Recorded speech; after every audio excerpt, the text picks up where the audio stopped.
சட்டமன்ற தேர்தல் நடந்து முடிந்து 1.5 மாதம் காலம் ஆகிறது. இந்த தேர்தலில் அனைத்து இந்திய அண்ணா திராவிட முன்னேற்ற கழகம் பொதுச் செயலாளர் எடப்பாடி பழனிசாமி தலைமையிலான அனைத்து இந்திய அண்ணா திராவிட முன்னேற்ற கழகம் படுதோல்வி அடைந்திருக்கிறது. தோல்வி அடைந்தது என்று சொல்வதை விட முற்றிலுமாக புறக்கணிக்கப்பட்டது என்றுதான் சொல்ல வேண்டும். தோல்வி அடைந்து பிறகும் தொடர் தோல்வி. மாண்புமிகு அம்மாவின் மறைவிற்கு பிறகு நடைபெற்ற எடப்பாடி பழனிசாமி அவர்கள் முதலமைச்சராக பொறுப்பேற்று அதன் பிறகு ஒருங்கிணைப்பாளர், இணை ஒருங்கிணைப்பாளர், பிறகு எங்களால் தேர்ந்தெடுக்கப்பட்ட பொதுச்செயலாளர் பதவியேற்ற பிறகும் இன்று வரை தொடர் தோல்வியை சந்தித்துக் கொண்டிருக்கிறது. தேர்தலுக்கு தேர்தல் கழகத்துடைய வாக்கு சதவீதம் குறைந்து கொண்டே வருகிறது. மக்களுடைய நன்மதிப்பை இழந்து கொண்டே வருகிறது. ஏன் இப்படிப்பட்ட இயக்கம்? புரட்சித் தலைவர் அவர்களால் தொடங்கப்பட்ட இந்த இயக்கம், நீதி கேட்டு தொடங்கப்பட்ட இயக்கம், கேள்வி கேட்டதற்காகவே திமுகவிலிருந்து வெளியேற்றப்பட்ட புரட்சித் தலைவர் நியாயம் கேட்டு நீதி கேட்டு தொடங்கப்பட்ட ஒரு இயக்கம். இன்றைக்கு அந்த இயக்கத்துடைய நிலைமை எப்படி இருக்கிறது என்பதை இன்றைக்கு அனைவரும் பார்த்து கொண்டிருக்கிறோம். எந்த ஒரு இயக்கம் கேள்வி கேட்டதற்காக தொடங்கப்பட்ட இயக்கம் இன்றைக்கு அந்த இயக்கத்திலே யாரும் கேள்வி கேட்கக்கூடாது,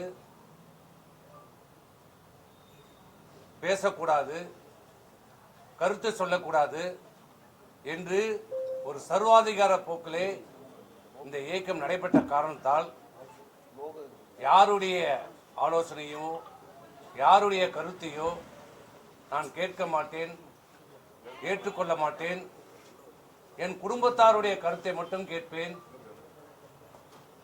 பணம் யார் கொடுப்பார்களோ, பணம் யார் பெற்று தருவார்களோ அவருடைய கருத்தை மட்டும்தான் கேட்பேன் என்று செயல்பட்ட காரணத்தால் இன்றைக்கு மிகப்பெரிய ஒரு இழப்பை அனைத்து இந்திய அண்ணா திராவிட முன்னேற்ற கழகம் நினைத்து பார்த்திருக்காத ஒரு நிலைமையை இன்றைக்கு நாங்கள் சந்தித்துக் கொண்டிருக்கிறோம். இத்தனை தோல்விக்கு பிறகும் இன்னும் அனைவரும் உணர்ந்து விட்டார்கள். அனைத்து இந்திய அண்ணா திராவிட முன்னேற்ற கழகத்தில் இருக்கிற தலைமை கழகத்திலிருந்து கீழே இருக்கிற அடிப்படை தொண்டன் வரை ஏன் தோல்வி அடைந்தோம், எதற்காக தோல்வி அடைந்தோம், என்ன காரணம் என்பதை தெரிந்து கொண்டிருக்கிறார்கள். ஒருத்தரை தவிர அந்த ஒருத்தர் தான் இந்த இயக்கத்தை வழிநடத்தக்கூடிய கழகத்துடைய பொதுச் செயலாளர் எடப்பாடி பழனிசாமி. ஒரு இயக்கத்திற்கு நம்பிக்கை கொடுக்கக்கூடியவர் யார்? அந்த கட்சியினுடைய தலைமை. அந்த தலைமைதான் அந்த இயக்கத்தை வழிநடத்த வேண்டும். தொண்டர்களுக்கும் மக்கள் மத்தியிலும் நம்பிக்கை ஏற்படுத்தப்பட வேண்டும். ஆனால் அதற்கு மாறாக இன்றைக்கு இந்த இயக்கம் தவறான வழியிலே என்ன நோக்கத்திற்காக, என்ன சிந்தனைக்காக, எந்த எண்ணத்திற்காக இந்த இயக்கம் தொடங்கப்பட்டது?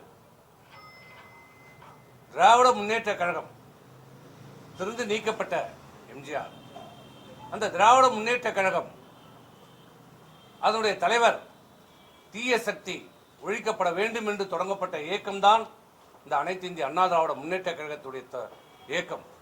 ஒவ்வொரு தொண்டனுடைய ரத்தத்திலும் திமுகவினுடைய எதிர்ப்பு ஊட்டி ஊட்டி வளர்க்கப்பட்ட இயக்கம் இந்த அனைத்து இந்திய அண்ணா திராவிட முன்னேற்ற கழகம் தொண்டர்கள். அப்படிப்பட்ட அனைத்து இந்திய அண்ணா திராவிட முன்னேற்ற கழகத்தை திமுகவோடு இணைந்து முதலமைச்சராக வேண்டும் என்று நினைத்த போதே அதிமுக தன்னுடைய அந்த வார்த்தையை சொல்வதற்கு கூட எங்களுக்கு அச்சமாக இருக்கிறது. இன்றைக்கு தன்னுடைய சுய நிலையை இழந்திருக்கிறது. இன்றைக்கு அதிமுகவில் இருந்து நிர்வாகிகள், தொண்டர்கள் கொத்து கொத்தாக விலகி கொண்டிருக்கிறார்கள். சீட்டு கட்டு போல் இன்றைக்கு அதிமுக சரிந்து கொண்டிருக்கிறது. ஆனால் எதையுமே தெரியாததை போல பூனை கண்ணை மூடிக்கொண்டால் இருண்டு விட்டது என்றது போல இன்றைக்கு சிலர் செயல்பட்டுக் கொண்டிருக்கிறார்கள். இந்த கட்சிக்காக உழைத்தவர்கள் 50 ஆண்டு காலம் பாடுபட்டார்கள். தங்களுடைய உழைப்பு, ரத்தம், பணம், குடும்பத்தை பார்க்காமல் செலவு செய்தவர்கள் கோடிக்கணக்கான பேர் இன்னைக்கு. அப்படிப்பட்ட உழைத்தவர்கள் இந்த இயக்கத்தை விட்டு செல்கிறார்கள் என்றால் அவருடைய மனவேதனை என்ன? ஆனால் அவர்களை பார்த்து சாதாரணமாக சொல்லுகிறார் துரோகி என்று. சாதாரணமாக சொல்லுகிறார் துரோகி என்று. எம்ஜிஆரை கூட தான் துரோகி என்று சொன்னார்கள். எம்ஜிஆர் துரோகியா? திமுக விட்டு நீக்கும் போது என்ன சொன்னார்கள்? எம்ஜிஆர் ஒரு துரோகி என்றார்கள். அப்ப எம்ஜிஆர் துரோகியா? அந்த இயக்கத்திற்காக, திமுக எவ்வளவு பாடுபட்டார். திமுக வெற்றி பெறுவதற்கு காரணமே எம்ஜிஆர். அண்ணாதுரை முதலமைச்சர் ஆவதற்கு காரணமே எம்ஜிஆர். கருணாநிதி முதலமைச்சர் ஆவதற்கு காரணமே எம்ஜிஆர். அப்படிப்பட்ட எம்ஜிஆரே துரோகி என்று சொன்னவர்கள். அதனால எம்ஜிஆர் துரோகி ஆயிடுவாரா? இன்னும் தங்களுடைய தவறை உணராமல், தங்களுடைய செயல்பாட்டுடைய குறைகளை உணராமல் மற்றவர்களை குறை சொல்லிக் கொண்டு தொடர் தோல்வி. இது தோல்வி அல்ல. அதிமுக மக்கள் மத்தியிலே புறக்கணிக்கப்பட்டிருக்கிறது. சொல்லுகிறார் 47 தொகுதியிலே வெற்றி என்று சொல்லுகிறார். வாய் கூசாம சொல்லுகிறாங்க. எப்படி வெற்றி? அந்த 31 தொகுதி, 47 தொகுதியில் 31 தொகுதி பாட்டாளி மக்கள் கட்சி போட்ட பிச்சை. பாட்டாளி மக்கள் கட்சி கூட்டணியில் இல்லை என்றால் இங்க வட மாவட்டத்திலே அரியலூர், கடலூர், விழுப்புரம், கள்ளக்குறிச்சி, திருவண்ணாமலை, வெள்ளூர், தர்மபுரி, ஏன் சேலத்துல இவரே தப்பி தவறிதான் தட்டு தடுமாறி தான் ஜெயிச்சிருப்பார். மீதி 6 தொகுதியும் ஜெயிச்சிருக்காரு. அதிமுக ஒரு 7-8 தொகுதியில் ஜெயிச்சிருக்கும். இதுதான் நிதர்சனமான உண்மை. உண்மையை ஒற்றுக்கொள்ள வேண்டும். சுய பரிசோதனை செய்து கொள்ள வேண்டும். அப்போதுதான் இந்த அனைத்து இந்திய அண்ணா திராவிட முன்னேற்ற கழகத்தை நம்பி இருக்கிற தொண்டர்களை காப்பாற்ற முடியும். இந்த இயக்கத்தை இன்னும் நம்பி இருக்கிற மக்கள் அதிமுக இருக்க வேண்டும், மக்களுக்காக உழைக்க வேண்டும், சிறந்த எதிர்க்கட்சியாக செயல்பட வேண்டும் என்று இன்னும் நம்பிக்கொண்டிருக்கிறார்கள். அப்படிப்பட்ட மக்களுக்கும் தொண்டர்களுக்கும் இப்போதாவது காலம் கடந்த பிறகாவது தங்களுடைய தவறுகளை உணர்ந்து திட்டமிட்டோ திட்டமிடாமலையோ நடந்த தவறுகளை சரி செய்வதை செய்யப்பட வேண்டும். இந்த 2 வாரமாக சொன்னார்கள் மீண்டும் எல்லாரும் இணைந்து செயல்படலாம் என்று. ஆனால் எந்த நடவடிக்கையும் இல்லை. இன்றைக்கு என்ன நடந்து கொண்டிருக்கிறது? தினந்தோறும் அதிமுகவுடைய நிர்வாகிகள், இந்த கட்சிக்காக உழைத்தவர்கள் இந்த இயக்கத்தை விட்டு போய்கொண்டிருக்கிறார்கள். காரணம் என்ன காரணம்? என்ன குறை சொல்கிறார்கள்? தலைமை மீது. தலைமை அனுசரித்து போகவில்லை. தலைமை தன் தவறை திருத்திக் கொள்ள மறுக்கிறது. யாருடைய கருத்தையும் கேட்க தயாராக இல்லை. தன்னை சுற்றி ஒரு வேலியை போட்டுக் கொண்டிருக்கிறார். அதில் ஒரு 4-5 ஜால்ராக்களை வைத்துக் கொண்டிருக்கிறார். அவர் சொல்வதற்கெல்லாம் ஆமாம் சாமி போடுகிறவர்களை வைத்துக் கொண்டு இருக்கிறார்.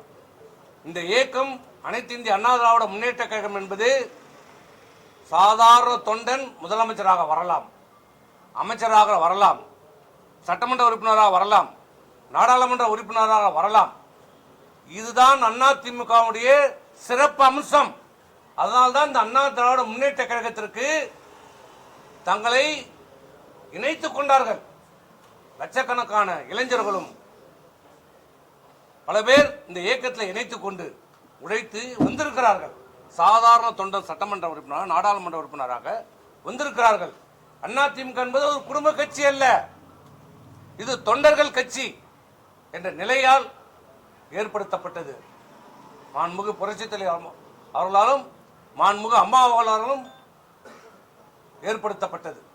ஆனால் இன்னைக்கு என்ன நிலைமை? அதிமுக ஒரு குடும்பத்தின் பிடிக்குள் சென்று கொண்டிருக்கிறது. குட்டியை விட்டு ஆழம் பார்ப்பது போல இன்னைக்கு சோசியல் மீடியாவில் ஒரு செய்திகளை பரவிட்டுக் கொண்டிருக்கிறார். நேற்று அவர் கூட்டம் நடத்தியதாகவும் அந்த கூட்டத்தில் எல்லாம் ஆரவாரமாக உங்கள் மகனை அரசியலுக்கு கொண்டு வாங்க, அதுல எந்த ஆட்சேபனையும் இல்லை. அதுக்கு எதுக்கு இந்த டிராமா?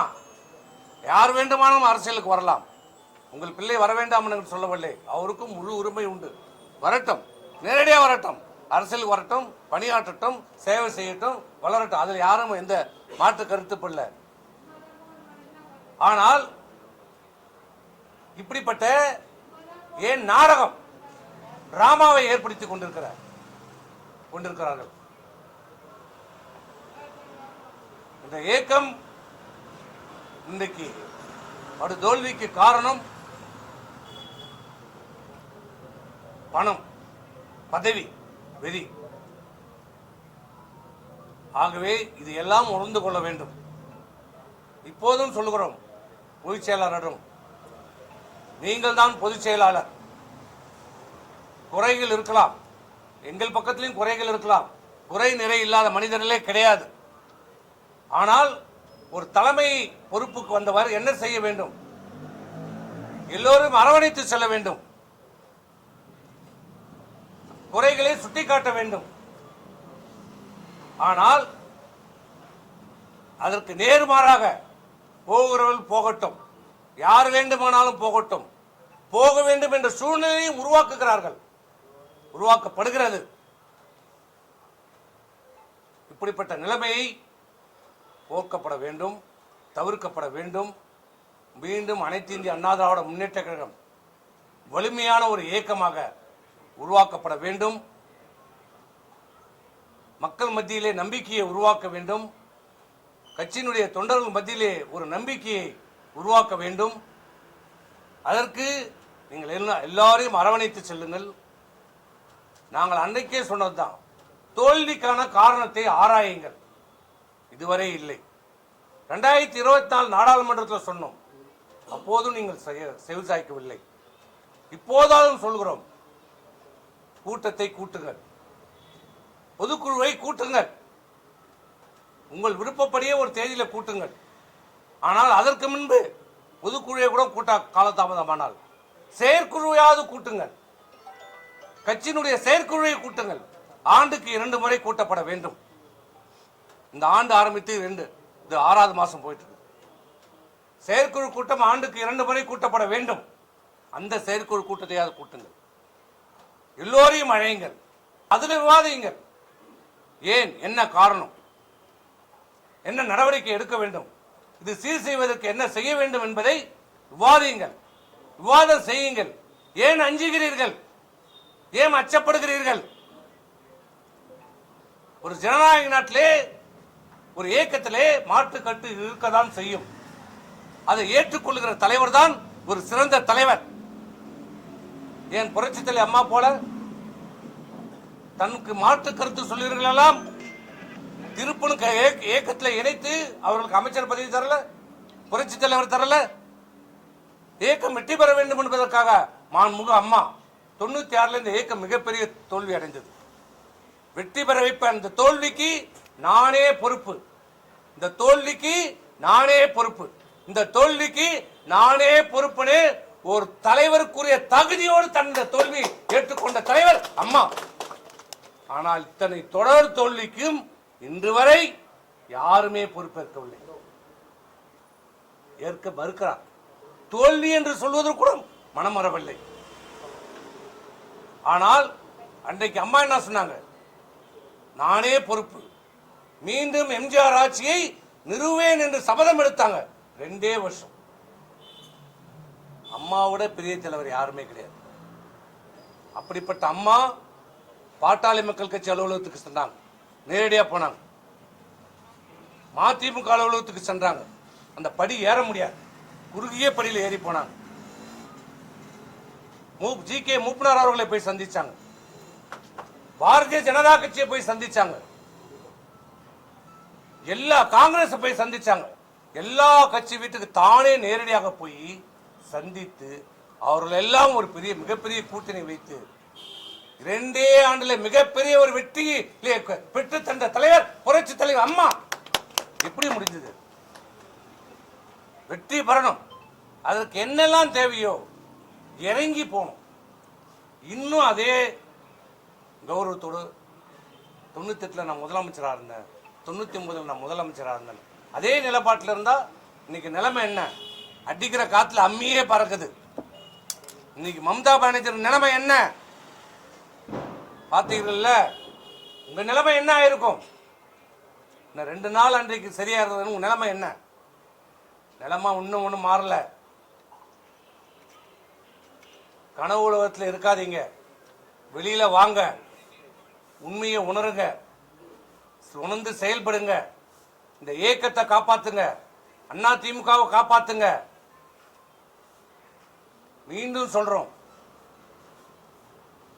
எல்லோரையும் அழைங்க, வருகிறோம், கலந்து பேசுங்க, நடவடிக்கை எடுங்க, திருத்துங்க, சரியான பாதைக்கு கொண்டு செல்வதற்கான வழிமுறைகளை கலந்து பேசி முடிவெடுங்க. கூட்டத்தை கூட்டுங்க. ஏன் தயங்குறீங்க? நாங்க என்ன விரோதிகளா, பகைகிறோங்களா? ஏற்கனவே நம்ம எல்லாம் சாதாரண ரூம்ல பேசிக்கலையா? மாற்று கருத்தை பேசிக்கலையா? பேசுனது இல்லையா? பிறகு நீங்க சொன்ன கருத்தை நாங்க ஏத்துக்கணும் போனது இல்லையா? போயிருக்கிறோம்ல. இந்த 8 வருஷமா அதான நடந்திருக்கிறது. ஒவ்வொரு முறையும் உங்களிடம் நாங்கள் மாற்று கருத்தை சொல்லுவோம், இது சரியில்லை சரியில்லைன்னு. பிறகு கடைசியா நீங்க எது சொன்னாலும் செய்தி எங்களை சமாதானப்படுத்தி நீங்க சொன்ன கருத்தை நாங்கள் ஏற்றுன்னு தானே போயிருக்கிறோம். இனி வரைக்கும் போனோம். நீங்க எப்போ திமுகவோட போகணும்னு சொன்ன உடனேதான் அந்த கருத்து, பிறகு இதுக்கு மேல் உடன்பட முடியாது என்றுதான் நாங்கள் வெளியே வந்தோம். உங்க கருத்துக்கு உடன்படலை. அதை தவிர்த்து இந்த 8 ஆண்டு காலம் நீங்க சொன்ன அனைத்து கருத்தையும் நாங்கள் ஏற்றிருக்கிறோம், செயல்படுத்தி இருக்கிறோம். பாவத்துக்கு தான் இன்னைக்கு நாங்கள் அனுபவிக்கிறோம். இப்போதும் சொல்ற, காலம் கையை விட்டு போல. இன்னமும் கொஞ்சம் சொச்சம் மக்கள் நம்ம மீது நம்பிக்கை வச்சிருக்கிறாங்க, தொண்டர்கள் எதிர்பார்ப்போடு இருக்கிறாங்க. அந்த நம்பிக்கையை உங்களுடைய ஈகோவால, சில பேருடைய தவறான வழிகாட்டுதல இந்த இயக்கத்தை, புரட்சி தலைவர் எம்ஜிஆர் ஆரம்பித்த, நீதி கேட்டு ஆரம்பித்த இந்த இயக்கத்தை, அம்மாவால் கட்டி காப்பாற்றப்பட்ட இந்த இயக்கத்தை காப்பாற்றுங்கள். எங்களுடைய ஒரே கோரிக்கை காப்பாற்றப்பட வேண்டும். கூட்டத்தை கூட்டுங்கள். இல்லை என்றால் நாங்கள் சில காலம் பொறுப்போம். எங்களுக்கு என்ன வழிமுறைகள் என்று எங்களுக்கும் தெரியும். எங்களை அந்த நிலைக்கு நீங்கள் தள்ளாதீர்கள். வேண்டுகோளாக வைக்கிறோம். பொதுச்செயலாளர் என்ற முறையில் உங்களுக்கு கோரிக்கை வைக்கிறோம். இந்த இயக்கத்தை காப்பாற்றுங்கள்.